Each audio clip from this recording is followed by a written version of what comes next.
وأشهد أن لا إله إلا الله وحده لا شريك له وأشهد أن محمدا عبده ورسوله أما بعد فإن خير الحديث كتاب الله وخير الهدي هدي محمد صلى الله عليه وسلم وشر الأمور محدثاتها وكل محدثة بدعة وكل بدعة ضلالة وكل ضلالة في النار.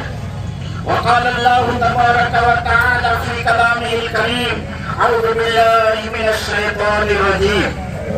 وإذ ابتلى إبراهيم ربه بكلمات فأتمهن قال إني جاعلك للناس إماما قال ومن ذريتي قال لا ينال عهد الظالمين. رب اشرح لي صدري ويسر لي أمري واحلل عقدة من لساني يفقهوا قولي رب زدني علما. معزز حاضرین عید اور حاضرات عید، آج کا دن قربانی کا دن ہے، جس کو عید الاضحیٰ یا عید قربان کہا جاتا ہے۔ آج کے سب سے محبوب ترین عمل میں سے قربانی کرنا ہے۔ اللہ کے فضل و کرم سے ہم نے عید الاضحیٰ کی 2 رکعت نماز باجماعت ادا کر لی ہے۔ اللہ کا بے پایا کرم اور احسان ہے کہ اس نے آج کے موسم کو معتدل بنایا ہے۔ دھوپ نہیں ہے، گرمی نہیں ہے، ورنہ دھوپ اور گرمی سے ہم پریشان ہو جاتے۔ یہ بھی اللہ تعالیٰ کا ایک ہمارے اوپر کرم ہے اور احسان ہے۔ یقیناً ہم مسلمان ہیں اور اسلام کے تقاضے کے مطابق اپنے ہر کام کو بجا لانا ہم فخر محسوس کرتے ہیں۔ انہی میں سے یہ عید کی نماز اور پھر عید سے واپسی کے بعد قربانی کرنا ہے۔ عام طور سے یہ مشہور ہے کہ یہ قربانی حضرت ابراہیم علیہ السلام کی سنت ہے۔ صحابہ نے پوچھا تھا: ما هذه الأجاهي یا رسول اللہ تعالیٰ یا سنت اور ذکر ابراہیم۔ اسی حدیث کو سامنے رکھتے ہوئے وائزین، مقررین، مقالہ نگار عام طور سے اس قربانی کو سنت ابراہیمی قرار دیتے ہیں، لیکن محققین علماء کرام کی نظر میں یہ سنت ابیکم ابراہیم والی روایت ضعیف ہے۔ اس لیے سنت ابراہیمی مطلق کہنا یہ غلط ہے کہ قربانی حضرت ابراہیم علیہ السلام کی سنت ہے، یہ کہنا غلط ہے، اس لیے وہ روایت ہی ضعیف ہے۔ یہ اللہ کے نبی صلی اللہ علیہ وسلم کی سنت ہے، اور سنت یہ جو اس کے مقابلے میں واجب یا فرض یا نفل بولا جاتا ہے، اس سنت سے یہاں وہ مراد نہیں ہے۔ سنت سے مراد ہے طریقہ، یعنی نبی کریم صلی اللہ علیہ وسلم کا طریقہ عبادت، طریقہ قربانی، یہ مراد ہے اس سے سنت سے۔ تو حضرت ابراہیم علیہ السلام نے بھی اللہ کے ایک حکم پر اپنے اقولتے بیٹے حضرت اسماعیل کو ذبح کرنے کے لیے گردن پر چھری چلائی تھی، اور اللہ کو یہ عمل بہت پسند آیا تھا۔ میں نے قرآن کریم کی آیت کریمہ وَإِذِ ابْتَلَىٰ إِبْرَاهِيمَ رَبُّهُ بِكَلِمَاتٍ فَأَتَمَّهُنَّ قال إني جاعلك للناس إماما قال ومن ذريتي قال لا ينال عهد الظالمين۔ یہ سورہ بقرہ کی آیت ہے۔ اس وقت کو یاد کرو جبکہ ابراہیم کو ان کے رب نے چند کلمات کے ذریعہ آزمایا، امتحان لیا حضرت ابراہیم کو۔ چند کلمات، یہ کلمات کون سی چیز تھی، کون سے کلمات تھے، کون سی باتیں تھیں؟ تو کہتے ہیں کہ کلمات سے مراد اوامر و نواہی، یعنی جتنے مامورات ہیں اور جتنے منہیات ہیں وہ مراد ہیں۔